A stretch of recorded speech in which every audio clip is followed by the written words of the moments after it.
Welcome to Lesson 33, Part 2. Go ahead and make a new project for this.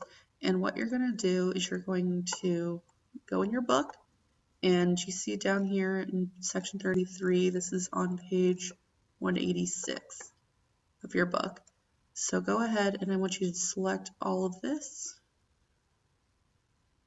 Okay. And copy it.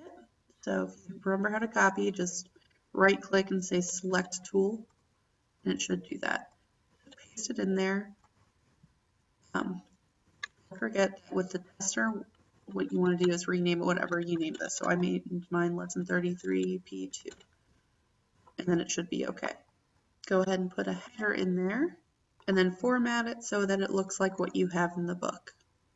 So this program looks complicated, but since we're going to be passing objects, we're actually going to simplify this a lot. You'll notice that we actually have two methods in the same program. We have a main method, and we have the test method down here. The test method is actually called from within the main method, right here at line 16. So we have an integer array s right here, and we have it filled all the way from 1 to 6. And then this loop prints each item inside that s array. So this system.out.print prints 1, 2, 3, 4, 5, 6, all the contents of that array. This next system.out.print, you may recognize that escape sequence, so it prints blank line. Then we call on our test method.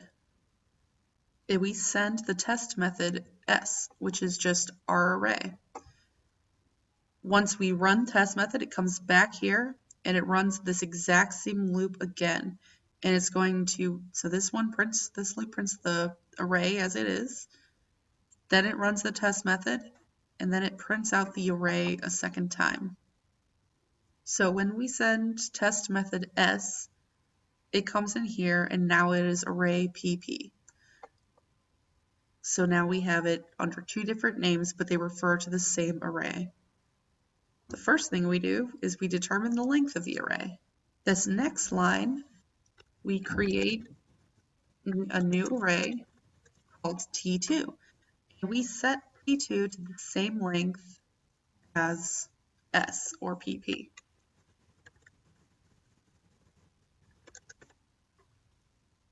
Now PP and S refer to the same array, but T2 created a brand new array and the scope is only within this method. So what this loop is going to do is this is going to fill the T2 array, and it's going to print the T2 array, which is now 6, 5, 4, 3, 2, 1. Hopefully this line right here, the lines 27 and 28, is not new information for you. Line 33, it prints another new line. So now what happens, this is where people kind of get mixed up.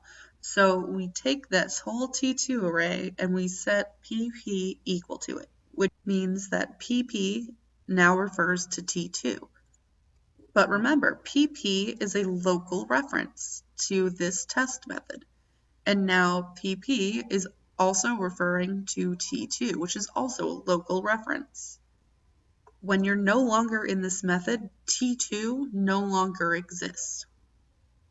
And likewise, once this ends, since PP is also a local reference, it also ceases to exist. But the original S array still exists in our main method. Now this line 35 does not set P2 to S. All this is doing is sets the PP reference to the T2 reference. So once we're out of this test method and we come back up and it's run up here in our program, it's going to print the original S array. All we did down here in the test method is we changed some references. We didn't actually change any content. So when you run it, and it may say that there's going to be a problem, just click OK. It does print when we think it's going to. So it's going to come up here. It's going to print this first. Comes down here. It prints this second. And then it comes back up and it prints S again. So I realize this is probably a little confusing, but I will tell you this is going to help you out a lot later on once you get passing arrays to and from other methods. Instead of questions for this section, you have an exercise on Moodle where you're going to basically tell me what is printed for each line. Then you do have a project based on that. Good luck. Let me know if you have any questions.